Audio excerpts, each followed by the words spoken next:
The Instagram notification popped up on my phone at 2:47 p.m. while I was reviewing quarterly reports in my downtown office.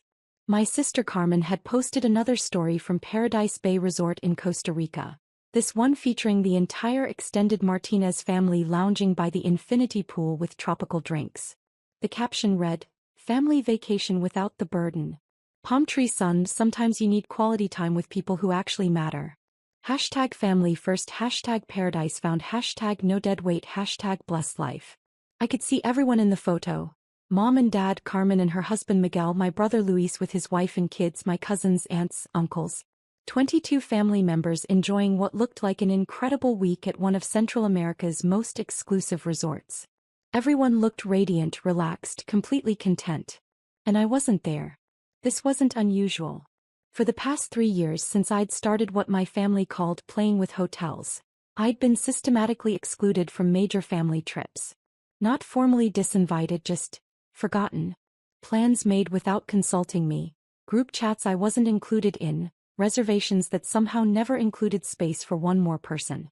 The burden had become Carmen's favorite nickname for me ever since I'd left my corporate law job to start what she described as some hospitality consulting thing that probably won't work out. I scrolled through the comments on her post. Hundreds of hearts, fire emojis, and congratulations from friends and extended family. People praising the beautiful location, asking about the resort, commenting on how happy everyone looked. I typed a simple comment. "Looks amazing. Hope you're all having a wonderful time. Palm tree." 3 minutes later, Carmen had liked my comment. Probably surprised I was being supportive rather than hurt by the exclusion. My phone rang. Marcus Rodriguez, the general manager of Paradise Bay Resort. "Ms. Martinez," Marcus said when I answered. "I hope I'm not interrupting anything important." "Not at all, Marcus. What's going on?" "We have a situation with the Martinez family group that's currently staying with us. I wanted to get your guidance before proceeding." I looked back at Carmen's Instagram post, still open on my computer screen. What kind of situation? Well, the group has been challenging. Complaints about room assignments, demands for upgrades they didn't pay for, very specific dietary requests that weren't part of their package, requests for complimentary activities that normally cost extra. I wasn't surprised. My family had a tendency to treat service staff as personal assistants, especially when they felt they were paying premium prices for luxury experiences. "How are our staff handling it?" I asked. "Professionally as always. But Ms. Martinez, the one who seems to be leading the group, has been particularly demanding. She's threatened to leave negative reviews if we don't accommodate every request, and she's been taking photos in staff-only areas despite being asked to respect boundaries." I sighed. "Marcus, what do you need from me?" "Your guidance on how far to bend our policies. This is a large group booking and normally we try to accommodate reasonable requests, but some of what they're asking for would set problematic precedents for other guests." I thought about the situation. Paradise Bay Resort prided itself on exceptional service while maintaining clear boundaries about what was included in different packages. Allowing one group to demand unlimited complimentary upgrades would create expectations that couldn't be sustained. "Marcus, enforce our standard policies. Be gracious and professional, but don't compromise the experience for other guests or create unsustainable precedents." "Understood. And if they threaten to leave negative reviews?" "Then they threaten to leave negative reviews. We've built our reputation on genuine excellence, not on caving to unreasonable demands." "Thank you, Ms. Martinez. I'll handle it appropriately." After ending the call, I sat in my office looking out at the city skyline, thinking about family dynamics and business decisions. Paradise Bay Resort was one of 12 properties in the Solaris Hospitality Group portfolio, the company I'd founded 4 years ago after leaving corporate law. What had started as a single boutique hotel acquisition had grown into a luxury hospitality empire spanning 6 countries. My family assumed I was struggling with some small-scale consulting business. They had no idea that Solaris Hospitality Group generated over $340 million in annual revenue and that I personally owned 73% of a company valued at over $800 million. They also had no idea that Paradise Bay Resort, where they were currently enjoying their burden-free family vacation, was one of my properties. At 4:15 p.m., my phone buzzed with another notification. Carmen had posted an Instagram story from the resort spa, complaining about having to pay extra for premium treatments that should obviously be included in their package. At 4:23 p.m., another story from the resort restaurant, with Carmen expressing frustration that they couldn't get a table at the chef's table without advance reservations. At 4:31 p.m., a story featuring Miguel arguing with resort staff about accessing the private beach area that was reserved for presidential suite guests. I called Marcus back. "Ms. Martinez," he answered immediately. "I was just about to call you. Let me guess. More complaints. The situation has escalated. Ms. Martinez, your sister, is now demanding to speak with the owner of the resort. She says the service is unacceptable and she wants to complain directly to whoever is in charge." I was quiet for a moment. What exactly did she say? She said, and I'm quoting directly, "I want to speak to the owner of this place because clearly the staff doesn't understand how to treat important guests who are bringing significant business to this resort." "And what did you tell her?" "I told her I would pass along her request and that someone from ownership would be in touch." I looked at Carmen's latest Instagram story, posted just minutes ago. "When you're paying premium prices but getting budget service, face with rolling eyes, time to speak with management. #customer service fail, #expecting better." "Marcus," I said slowly, "please inform the Martinez family that their stay at Paradise Bay Resort has been cancelled, effective immediately." There was a pause. "Ms. Martinez, are you certain? This is a significant booking and we're in peak season." "I'm certain. Please handle it professionally. Arrange transportation back to San Jose, ensure they have confirmed flights home, and provide a full refund of their remaining stay." "May I ask the reason for the cancellation?" I thought about how to explain that I was canceling my own family's resort stay because their behavior was disrespectful to my staff and damaging to my business reputation.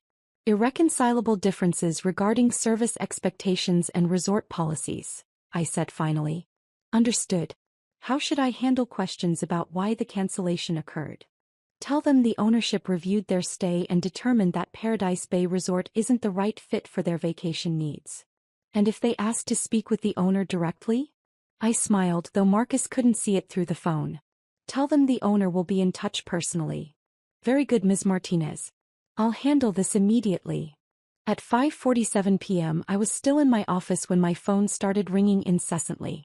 Carmen calling, then Miguel, then Mom, then Luis. Text messages flooding in from various family members, all expressing shock and outrage about being asked to leave the resort. I let them ring.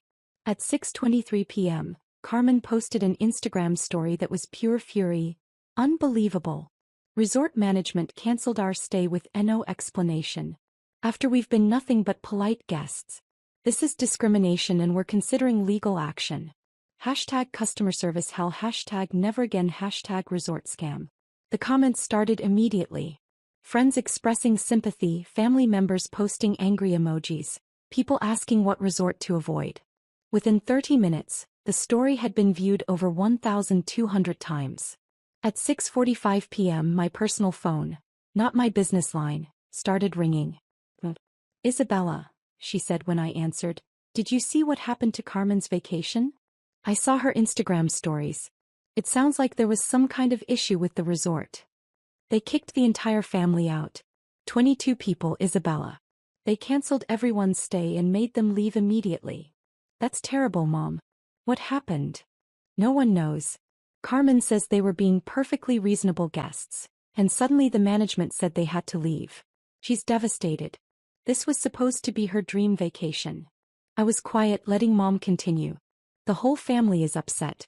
Carmen used her savings to book this trip for everyone, and now they're flying home 3 days early with no explanation." "I'm sorry to hear that, Mom. Isabella, you work in hospitality consulting, right? Is this normal? Can resorts just cancel someone's stay for no reason?" "Usually there's a reason," I said carefully. "Resort policies, guest behavior issues, safety concerns. Hotels don't typically cancel stays without cause, especially during peak season. But Carmen says they didn't do anything wrong. There might be a misunderstanding about what constitutes appropriate guest behavior." "What do you mean?"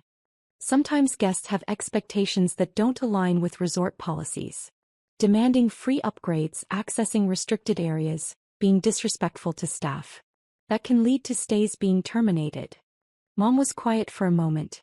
Do you think Carmen might have been demanding? I think Carmen is used to getting her way and might not realize how her behavior comes across to service professionals. Isabella, she's talking about writing negative reviews everywhere, maybe even pursuing legal action. Mom, if the resort had legitimate reasons for the cancellation, negative reviews and legal threats won't be effective. But she's so embarrassed. The whole family is talking about it. I felt a pang of sympathy for Carmen despite everything. Being asked to leave a resort was genuinely humiliating, especially with the entire extended family present. Mom, maybe this is an opportunity for everyone to learn about treating hospitality workers with respect. What do you mean? I mean that resort staff are professionals doing their jobs, not personal servants. When guests treat them with courtesy and follow resort policies, everyone has a better experience. At 8:30 p.m. Carmen called me directly. Isabella, she said, her voice tight with anger and embarrassment. Mom said you work in hotel consulting. I work in hospitality, yes. Have you ever heard of anything like what happened to us today? I chose my words carefully. Carmen, what exactly happened from your perspective? We were being normal hotel guests and suddenly the manager said we had to leave. No explanation, no discussion, just pack your bags and go. What do you mean by normal hotel guests? You know, asking for things that should be included, expecting good service, not accepting substandard treatment. Like what specifically? Like when I asked to be upgraded to a better room since we're such a large group. Or when Miguel wanted to use the private beach area since we're paying so much for this vacation. Or when I took some photos in the spa area for Instagram. I was quiet. Isabella, this resort clearly doesn't understand customer service. I mean, we're bringing them serious business. 22 people for a week at their peak season rates. Carmen, did the staff explain their policies about upgrades and restricted areas? They gave us some corporate policy nonsense about different service levels and reserved areas for specific guests. But Isabella, when you're paying premium prices, you should get premium treatment. What about the spa photos?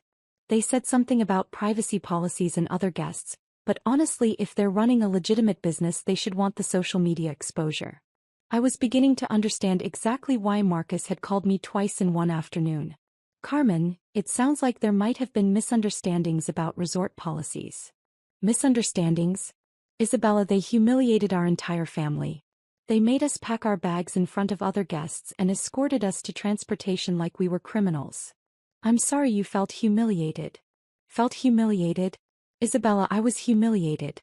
This was supposed to be the perfect family vacation, and now everyone's talking about how we got kicked out of some resort. Maybe it's an opportunity to choose a different resort next time, one that's a better fit for the family's vacation style. There won't be a next time, Carmen said bitterly. This vacation cost me $12,000. I can't afford to lose that kind of money and plan another family trip. I felt genuinely bad for her. Despite her demanding behavior and her habit of excluding me from family events, Carmen had spent her savings to create a memorable vacation for the entire extended family. Carmen, did you get a full refund? They refunded the remaining 3 days, but I still lost money on the flights and the days we did stay. That seems fair actually. Most resorts wouldn't refund anything if guests violated policies. Whose side are you on, Isabella? The question hung in the air. Carmen wanted family solidarity even when she was wrong. But I'd built my career on understanding hospitality from both sides, guest expectations and business realities. I'm on the side of treating people with respect, I said finally, including resort staff who are trying to do their jobs professionally. Fine, Carmen said coldly. I should have known you wouldn't understand. You've never experienced the kind of luxury service we were expecting. After she hung up, I sat in my office for another hour thinking about family loyalty versus professional ethics. Carmen's behavior had been inappropriate, but she'd also organized a family vacation that had cost her significant money. The situation was more complex than simple right and wrong. At 10:15 p.m. I made a decision. I called Marcus at Paradise Bay Resort. Ms. Martinez, he answered. I hope the Martinez family situation has been resolved to your satisfaction. Marcus, I want to do something. The family is back in San Jose tonight, right? Yes, they're at the airport hotel before their morning flights. I want you to book them 2 nights at Hotel Presidente in San Jose, with dinner at our partner restaurant and transportation for any sightseeing they want to do. My treat. Ms. Martinez, are you certain? After the difficulties we experienced. I'm certain. Include a note that says Paradise Bay Resort recognizes there were mismatched expectations about service policies, and we hope they enjoy the remainder of their Costa Rica experience. Very generous of you. Should I mention that this comes from ownership? No, just say it's a gesture of goodwill from Paradise Bay Resort. The next morning I woke up to a completely different series of Instagram stories from Carmen. Photos from Hotel Presidente, the beautiful restaurant dinner, a guided tour of San Jose. Her captions were much more positive. When one door closes, another opens. Costa Rica unexpected city adventure turned out amazing. Hashtag always look for the silver lining. Hashtag Costa Rica love. Hashtag family time. She never mentioned the resort cancellation again publicly, and the angry review threats disappeared. 2 weeks later, at my cousin Maria's birthday party, the family was still talking about the Costa Rica trip, but the narrative had evolved. Instead of focusing on the resort cancellation, they talked about the unexpected adventure in San Jose and how sometimes unplanned experiences turn out to be the most memorable. Isabella, Mom said as we were cleaning up after the party, I never thanked you for your advice about the resort situation. What do you mean? What you said about treating hospitality workers with respect. I think you were right about Carmen being too demanding. I'm glad everything worked out in the end. She learned something from the experience. She's been talking about how hard service workers have to work and how important it is to be considerate when you're traveling. I smiled. That's good to hear. Isabella, can I ask you something? Of course. Your hospitality consulting work. Do you work with luxury resorts? I considered how to answer. Sometimes yes. Do you think you could help Carmen plan a better family trip next time? Maybe advise her on how to be a better guest. I'd be happy to help. She's already talking about planning something for next Christmas. Maybe somewhere closer to home this time. That sounds like a good idea. 6 months later, Carmen did call me for advice about planning the family Christmas vacation. She wanted to book a mountain resort in Colorado, and she specifically asked me to review the resort policies and help her understand what was included in their package versus what would cost extra. I don't want another Paradise Bay situation, she said honestly. I learned that being demanding doesn't actually get you better service. It just makes everyone uncomfortable. That's very mature of you, Carmen. Isabella, can I ask you something? When we talked after Costa Rica, you seemed to really understand the hospitality industry. Like you knew exactly why resorts make the decisions they make. I've been working in hospitality for several years now. Right, but you seem to understand it from the business side, not just the consulting side. I was quiet, wondering how much to share. Isabella, what exactly do you do in hospitality consulting? I help hospitality companies improve their operations and guest experience. Like you advise hotels on their policies? Among other things, yes. Have you ever worked with Paradise Bay Resort specifically? I smiled. Carmen, why do you ask? Because when we got that surprise goodwill gesture in San Jose, it felt like someone who understood the whole situation had arranged it. Not just standard corporate customer service, but someone who actually knew what had happened and wanted to make it right. Maybe the resort management was just being thoughtful. Maybe, Carmen said. But it felt personal. Like someone who cared about our family had made sure we didn't go home with completely terrible memories of Costa Rica. I'm sure they just wanted to end the experience on a positive note. Isabella, do you know more about what happened at Paradise Bay than you told me? I considered the question carefully. Carmen had learned from the experience, grown as a person, and was actively working to be a more considerate traveler. The truth might be more satisfying than maintaining the fiction. Carmen, what would you think if I told you that sometimes the hospitality industry is smaller and more connected than people realize? She was quiet for a long moment. I'd think that maybe my sister who works in hospitality consulting might have more influence than I've been giving her credit for. And what would you think about that? I'd think I owe you an apology. And probably a very big thank you. You don't owe me anything, Carmen. Family takes care of family even when it's complicated. Even when family calls you the burden and excludes you from vacation planning? Even then, Carmen was crying quietly on the phone. Isabel, I'm sorry. I'm really truly sorry for how I've treated you. I know you are. Can we start over? Can I include you in the Christmas vacation planning? Not as a consultant, but as my sister who I want to spend the holidays with. I'd like that very much. The Christmas vacation in Colorado was a completely different experience. Carmen had researched resort policies in advance, budgeted appropriately for activities and upgrades, and treated all the staff with genuine courtesy and appreciation. The family had an amazing time and no one got asked to leave anywhere. On the last night, as we sat around the fireplace in the resort lobby, Carmen raised her hot chocolate in a toast. To family vacations where everyone is included, everyone is appreciated, and everyone remembers that the people taking care of us are working hard to make our experience special. Everyone clinked mugs, but Carmen looked directly at me. And to sisters who take care of their family, even when their family doesn't deserve it. I raised my mug to hers. To second chances and better understanding. As we headed to our rooms, Carmen walked beside me. Isabella, I know you can't tell me exactly what you do in hospitality, but I want you to know I'm proud of you. Thank you, Carmen. And next time you're consulted about a difficult guest situation involving demanding family members, you can tell them that people can change and learn to be better travelers.